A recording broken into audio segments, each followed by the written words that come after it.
This is Beyond the Big Screen podcast with your host, Steve Guerra. Here is another Beyond the Big Screen teaser for episodes coming soon. I hope you enjoy and definitely tune in for future episodes. If you want to learn more, you can head over to beyondthebigscreen.com. You can also send me an email to steve@a2zhistorypage.com or follow us on social media by searching for A2Z History. I will see you next time beyond the big screen.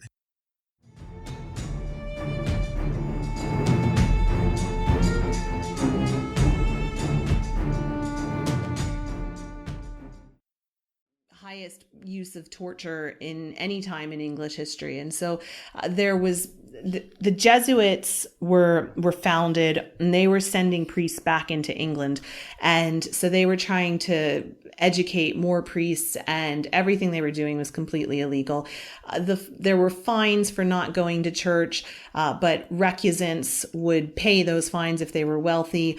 Other people would just, it's interesting, people would cross their fingers behind their back when they were taking communion, or, when they were, in the Protestant services. And so they actually would have these little holes in the roofs of the church so people could spy down and see who was crossing their fingers or not. So, who was like faking it kind of.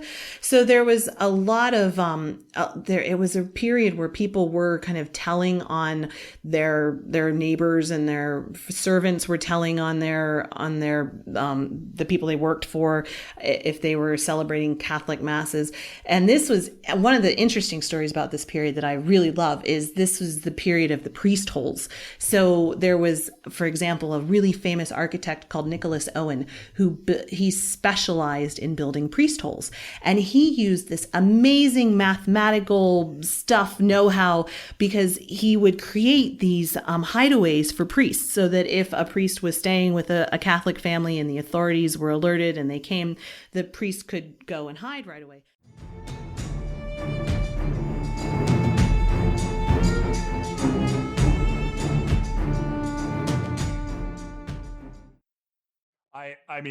Here's all I'll say is, what I know for certain is that there are people with, 20 years, like individuals with 20 years of hardcore economics education in this, who argue fiercely and endlessly with each other. And so what I will say is that no matter what we think about, what you and I think about, flooding the market with digital money, we'll find people who are super spooked by it, and we'll find people who want to do way more of it. We actually have an episode on Reconsider by Professor Larry Marsh of Notre Dame. And he said, yeah, we should be not just printing money, but we should be printing money and putting it directly, or we should be printing digital money and just putting it directly into people's bank accounts.